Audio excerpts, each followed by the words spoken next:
সমগ্র জগৎটাই কিন্তু তিনি। তোমার যাকে পছন্দ নয় সেও তিনি, তোমার যাকে পছন্দ সেও তিনি।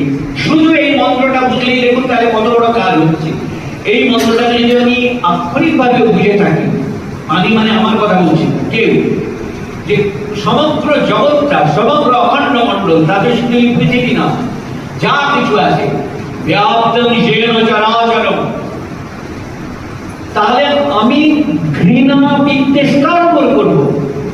সে অখণ্ড মণ্ডলাকারে যিনি রয়েছেন তার উপরই করবো।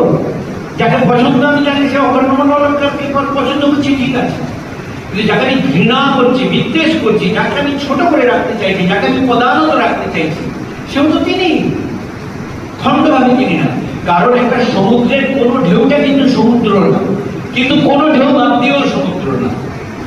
ফলে আমি যদি কোনো ঢেউকে এইটা বাদ দিয়ে সমুদ্রটাকে ভাববো, ওটা যেমন অর্থহীন কথা।